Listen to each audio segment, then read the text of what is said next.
नमस्कार। मैं डॉक्टर राजकुमारी शर्मा आज आपके समक्ष जनसंचार और रचनात्मक लेखन की प्रथम इकाई लेकर उपस्थित हुई हूँ।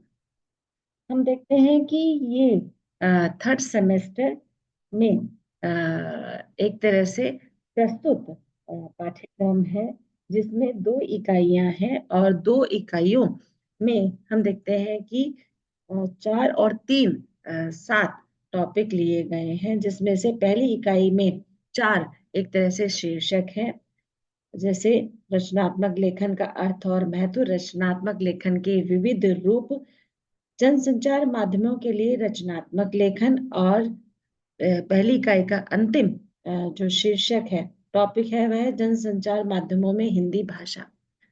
दूसरी इकाई में विविध माध्यमों के लिए रचनात्मक लेखन, प्रिंट मीडिया के लिए लेखन में साक्षात्कार, यात्रा, अनुभव लेखन है, और इलेक्ट्रॉनिक मीडिया या माध्यमों के लिए लेखन में संवाद लेखन और गीत का है, और अंतिम है विज्ञापन लेखन। तो दो इकाइयों में हम देखते हैं कि इस पाठ्यक्रम को वर्गीकृत किया गया है। आज मैं पहली इकाई का पहला टॉपिक लेकर उपस्थित हुई हूँ, जिसमें जनसंचार और रचनात्मक लेखन के आधार पर रचनात्मक लेखन का अर्थ और महत्व क्या है। पहले तो हमें ये समझना होगा कि रचनात्मक लेखन कहते किसको है। रचनात्मक लेखन से तात्पर्य है किसी मौलिक वस्तु का सृजन ही रचनात्मक लेखन है। यानी कि हम ये देखते हैं कि जब व्यक्ति अपने द्वारा किसी चीज का या किसी लेखन का निर्माण करता है, तो वह रचनात्मक लेखन के अंतर्गत आता हुआ दिखाई देता है। जैसे कि हम देखते हैं कि जब बच्चा बहुत छोटा होता है और बोलने की प्रक्रिया से अपने आप को एक तरह से रूबरू कराता हुआ दिखाई देता है, तो वह अनगिनत प्रकार की कहानियां गढ़ते हुए दिखाई देता है, अनेक प्रकार की बातें बोलते हुए दिखाई देता है, और उसी बातों के आधार पर हाव भाव भी एक तरह से जागृत करते हुए दिखाई देता है। तो उस रूप में जो भी मौलिक अभिव्यक्ति क्रम के अनुसार की जाती है, उसे रचनात्मक लेखन कहते हैं। अर्थात गद्य, पद्य या मौलिक सृजन करना रचनात्मक लेखन कहलाती है। इसमें हम देखते हैं कि गद्य के रूप में कहानी, उपन्यास, नाटक, एकांकी, संस्मरण आदि इसमें देखे जा सकते हैं। और पद्य में हम देखते हैं दोहे हैं, कविता है, या मुक्तक है, या प्रबंध काव्य है, खंड काव्य है। इसका भाव भी हम देखते हैं मौलिक सृजन के अंतर्गत आता हुआ दिखाई देता है। किसी भी विषय पर लेख, आलेख पर लेखक अपनी विचार प्रक्रिया को व्यक्त कर नवीन ज्ञान को संबोधित करता है। कहने का तात्पर्य है कि हम देखते हैं कि हमारे आसपास अनगिनत विषय एक तरह से चलते हुए दिखाई देते हैं, और उन विषयों में हम अपनी अभिव्यक्ति व्यक्त करते हुए दिखाई देते हैं। या हम ये भी कह सकते हैं कि हमने कबीर को पढ़ा है, और कबीर को हमने जब पढ़ा है तो हम देखते हैं कि भक्ति काल में उन्होंने किस तरह की स्थिति, परिस्थिति, समस्या को अपने दोहों के माध्यम से चित्रित किया है, और वह दोहे कहीं ना कहीं आज भी प्रासंगिक है। पर उन दोहों में हम कुछ मौलिक अभिव्यक्ति अगर वर्णित करते हैं, तो वहां पर हम ये कह सकते हैं कि इसे हमने रचनात्मक लेखन के आधार पर व्यक्त किया है। या हम देखते हैं कि दोहों में परिवर्तन कर भी उसकी महत्ता को बताया जा सकता है। या हम देखते हैं कि जो लेख पहले लिखे गए हैं, उस लेख में, उन कहानी में हम नया शोध एक तरह से समय अनुसार करते हुए दिखाई देते हैं, तो वहां पर भी हम ये कह सकते हैं कि रचनात्मक लेखन का एक तरह से अभिव्यक्ति हुई है। हम जितने भी थीसिस देखते हैं या हम जिस पर भी शोध करते हैं, वह नवीन रूप लेकर आता है, तो उसको भी हम रचनात्मक लेखन के आधार पर व्यक्त करते हुए दिखाई देते हैं। रचनात्मक लेखन का महत्व, हमारे जीवन में रचनात्मक लेखन का बहुत महत्व है, क्योंकि मनुष्य, हम देखते हैं कि सामाजिक प्राणी होने के साथ साथ एक काल्पनिक प्राणी भी है। वह कल्पना के आधार पर कई चीजों को एक तरह से बुनता है, और उसमें एक तरह से अपनी इच्छा अनुसार जीता हुआ भी दिखाई देता है। जो वह वास्तविक में नहीं जी पाता, तो वह कल्पना के द्वारा जीता हुआ दिखाई देता है। कल्पना से वह आकाश पाताल में भी विचरण करते हुए दिखाई देता है। तो वहां पर हम देखते हैं कवि की रचनात्मक अभिव्यक्ति व्यक्त होते हुए दिखाई देती है। उसी आधार पर हम देखते हैं कि आज का जो परिवेश है यथार्थ पर टिका हुआ है, और यथार्थ के आधार पर लोग अपने जनजीवन से जुड़ी हुई समस्याओं के आधार पर अभिव्यक्ति करते हुए दिखाई देते हैं। उस अभिव्यक्ति में भी हम देखते हैं कि अनेक प्रकार की स्थितियां परिस्थितियां जन्म लेती हुई दिखाई देती हैं, और उसके आधार पर नवीन जो शोध है या नूतन शोध है वह एक तरह से प्रस्तुत होना ही रचनात्मक लेखन के महत्व को एक तरह से जागृत करते हुए दिखाई देता है। हम देखते हैं मनुष्य, अभी मैंने आप लोगों को बताया कि सामाजिक प्राणी है, और सामाजिक प्राणी होने के नाते वह अपने आसपास अनेक प्रकार की घटनाएं घटित होते हुए देखता है। उस घटनाओं में किस तरह का संघर्ष है, द्वंद है, वह अपनी लेखनी के द्वारा चित्रित करते हुए दिखाई देता है। और उसके आधार पर हम देखते हैं कि जो पूर्व ज्ञान है और नवीन ज्ञान है उसको एक तरह से प्रस्तुत कर हम एक नई अभिव्यक्ति को महत्व देते हुए दिखाई देते हैं। उसमें हम देखते हैं कि व्यक्ति के विचार, प्रक्रिया, परिष्कृत रूप या विषय से संबंधित उसका ज्ञान किस तरह से गंभीरता और गरिमा को बनाए रखता हुआ दिखाई देता है। उपयोगिता के आधार पर हम देखते हैं कि उसके महत्व को लिया जा सकता है। किसी भी विचार विषय को जब हम पढ़ते हैं तो हमारे अंदर नए विचारों का भी एक तरह से आवागमन होता है, और उन नवीन विचारों के आधार पर हम अपनी अभिव्यक्ति, अपना कार्य करते हैं, तो वो महत्व कहीं ना कहीं सार्थक होते हुए दिखाई देता है। रचनात्मक के तत्व हम देखते हैं, रचनात्मकता के अनेक तत्व हैं लेखन के। उसमें से जो 7 तत्व हैं वो यहाँ पर दर्शाए गए हैं। पहला है मौलिकता, दूसरा है संवेदना, तीसरा है बौद्धिकता, चौथा है मंगल, लोक मंगलकारी, पांचवा है व्यापक अनुभव, छठा है विश्वसनीयता, और सातवां है सहजता।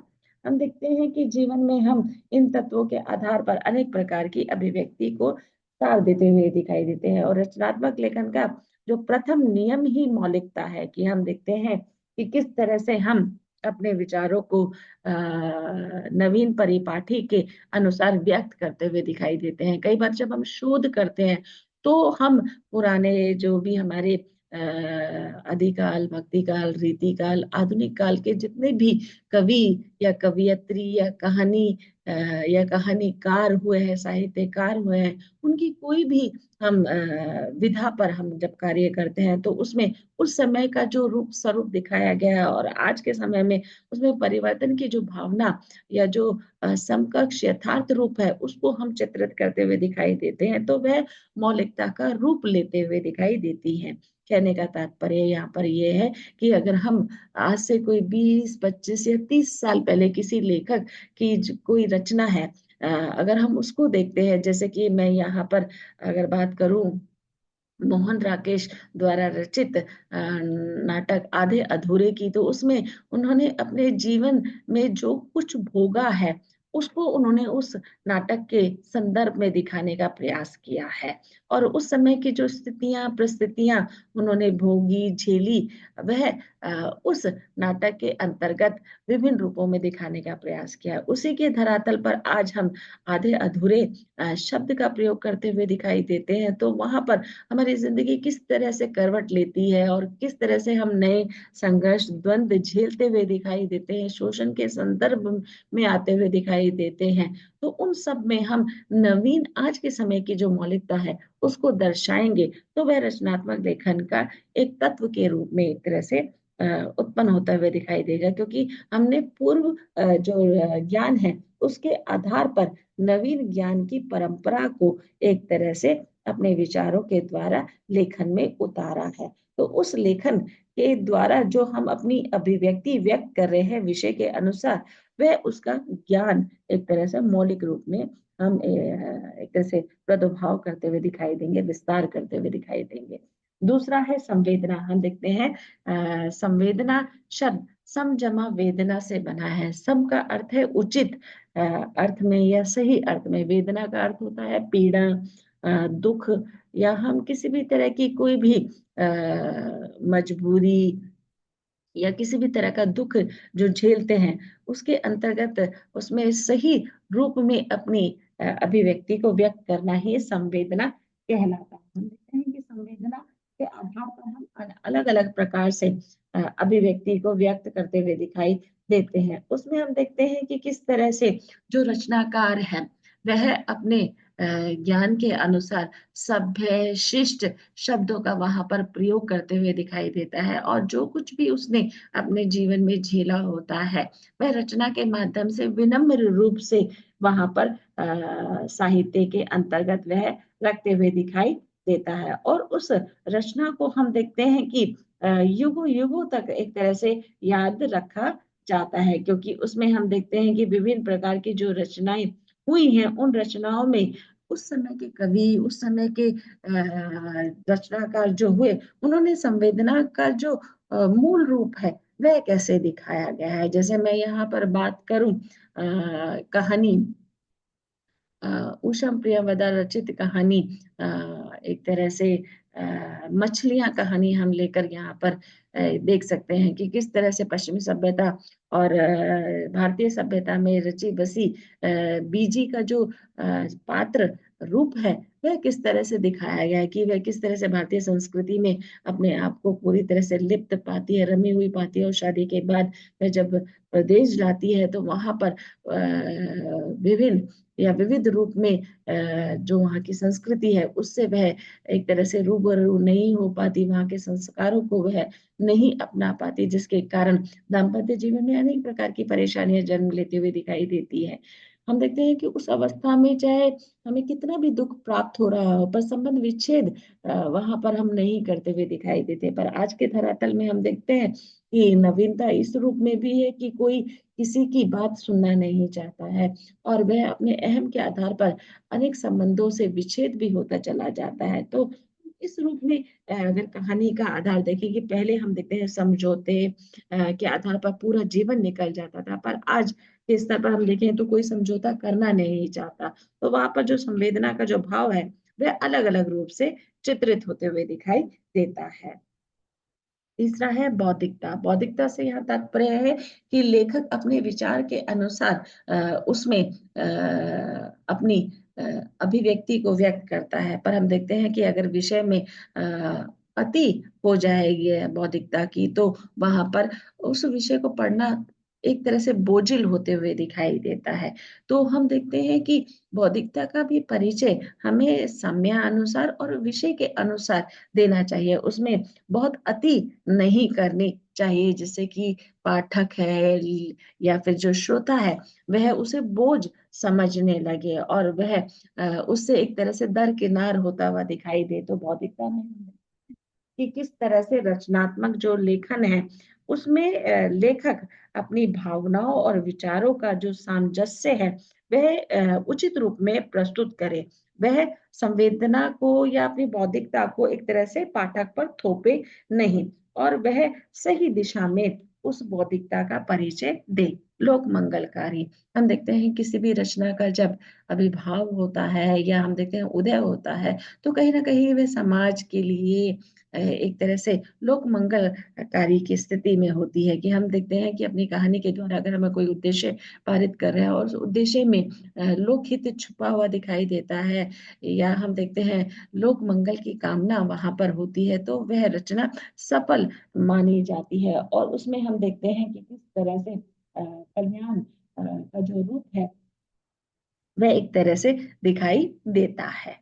व्यापक अनुभव हम देखते हैं कि अगर हम कोई विषय पर अपने विचार या अपने भाव या अपना ज्ञान या अपना अनुभव लिखने का भरसक प्रयास कर रहे हैं, तो वहां पर हमें उस विषय पर आधारित व्यापक अनुभव होना बहुत जरूरी है। अगर हम कोई सी यात्रा का वृत्तांत लिख रहे हैं और उस यात्रा से संबंधित हम हर एक छोटी छोटी बातों का वहां पर चित्रण कर रहे हैं, तो उससे हम ये देखते हैं कि आंखों देखा हाल भी एक तरह से व्यक्त होता है। मुझे निर्मल वर्मा की चीड़ों पर चांदनी एक तरह से यात्रा के संदर्भ में दिखाई देती है कि उन्होंने बर्फ से ढकी जो वादियों का वहां पर चित्रण किया है वह देखते ही बनता है। तो वहां पर उनका जो अनुभव है वह बोलता हुआ दिखाई देता है। ऐसे ही हम देखते हैं अनेक प्रकार की यात्राएं आज के समकक्ष वातावरण में भी, समकालीन वातावरण में भी या वर्तमान में भी हो रही है, जिसमें लेखक अपने विचार, अपनी भावनाओं के अनुसार अपने ज्ञान में एक तरह से पिरोकर अनुभव के रूप में पारित करते हुए दिखाई देते हैं। विश्वसनीयता, हम देखते हैं कि लेखक की जो भी शब्दावली है वह किस तरह से पाठक और खुद के बीच में एक विश्वास एक तरह से बनाकर रखता है। वह जो भी चीजें बता रहा है वह यथार्थ के धरातल पर बताने की भरसक कोशिश करता है, क्योंकि हम देखते हैं कि जब तक हम रचनात्मक लेखन में अ, यथार्थ की अभिव्यक्ति को नहीं दिखाएंगे तब तक उसका सौंदर्य नहीं बढ़ सकता है। और उसमें चित्रात्मकता का जो भूमिका है वह सहायक रूप से होती हुई दिखाई देती है। तो पाठक और श्रोता के बीच में हम देखते हैं कि एक डोर है जो यथार्थ के रूप में बंधी हुई दिखाई देती है, कि जो भी वह बता रहा है विषय के अनुरूप में, वह कहीं ना कहीं विश्वास करने योग्य है। उस आधार पर वह आगे की प्रक्रिया चलते हुए दिखाई देती है। लेखक को उस विश्वास को बनाए रखते हुए अपनी रचना का एक तरह से रूप प्रस्तुत करना चाहिए। सहजता, सहजता से हमारा तात्पर्य ये है कि हम अपनी बात जो भी कह रहे हैं वह विनम्र रूप से कहनी चाहिए, क्योंकि हम देखते हैं कि अगर हम अपनी बात विनम्र रूप से नहीं कह रहे हैं और उसमें कठिन शब्दावली, जटिल शब्दावली का प्रयोग कर रहे हैं, तो पाठक को आधा अधूरा समझ में आएगा, जिसके कारण वह उस विषय को, उस भाव को, उस विचार को स्पष्ट रूप से समझ नहीं पाएगा। तो हमें ऐसे शब्दों का चयन करना चाहिए जिससे कि शब्दावली एक तरह से सही अर्थ में प्रयुक्त होती हुई दिखाई दे, और उसमें कठिन या जटिल शब्दों का समावेश नहीं होना चाहिए, जिसके कारण लेखक और एक तरह से पाठक का जो तादात्म्य है वह बनते हुए दिखाई देता है, और वह सही दिशा की ओर अग्रसर होता हुआ दिखाई देता है। क्योंकि हम जब अपने शब्दों को एक तरह से प्रयोग में ला रहे हैं विषय के अनुरूप, तो हम उसमें देखते हैं कि अगर हम सहज शब्दावली का प्रयोग करेंगे तो पाठक को कोशों की आवश्यकता नहीं होगी। उनका अर्थ वह भली भांति जानते होंगे, तो वह आसानी से समझ पाएंगे। तो लेखन में हम देखते हैं कि इस तरह की प्रक्रिया का रूप होना बहुत जरूरी है, क्योंकि रचनात्मक लेखन का जो नियम है कि हम देखते हैं कि अपनी बात हम कितनी सहज और सही रूप से कर सकते हैं। धन्यवाद।